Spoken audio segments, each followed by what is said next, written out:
Bonjour, je m'appelle Audrey Peteuil, je suis sociopsychologue. Je réalise actuellement une thèse à l'Université de Bourgogne sur les relations intergroupes. Alors, la notion de qualité de vie, je vais parler de la notion de qualité de vie d'un point de vue psychologique, donc d'un point de vue individuel. Pour moi, elle se rapproche de la notion de bonheur. C'est un peu ce que l'on peut souhaiter au jour de l'an à ses amis, à ses proches, c'est-à-dire la santé, le travail. La notion de qualité de vie est apparue au début des années 70.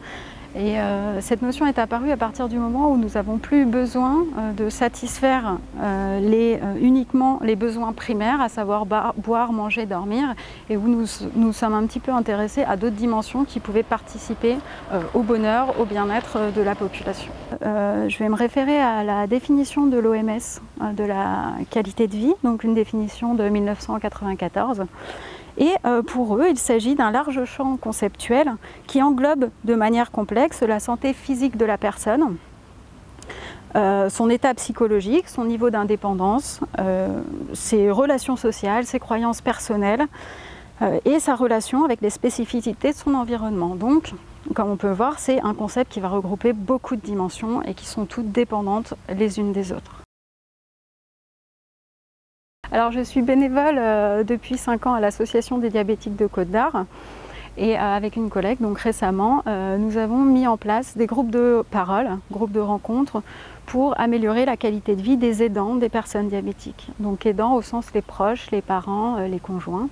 Et dans ces groupes, justement, nous essayons de leur faciliter un petit peu la vie, de les aider à se sentir mieux, le bien-être. Nous travaillons beaucoup le bien-être. C'est des personnes qui sont très stressées et donc on va à la fois les orienter, leur donner des exemples concrets, leur présenter d'autres personnes qui vivent la même chose et en même temps leur donner des petits exercices à faire tous les jours pour améliorer leur bien-être tout en leur faisant comprendre que c'est très important de ne pas se couper du point de vue des autres et notamment de sortir un petit peu le soir et de penser un petit peu à eux. Alors, tout le monde n'entend pas la même chose derrière la notion de qualité de vie. Comme je vous le disais, on ne va pas souhaiter à tout le monde la même chose au jour de l'an. C'est une notion qui est très subjective, c'est-à-dire qu'une qualité de vie qui va être vécue par exemple comme médiocre en France ne va pas forcément l'être dans d'autres pays. De même, la vision que va avoir un médecin ou le personnel médical de la qualité de vie ne va pas être la même que celle que le patient a.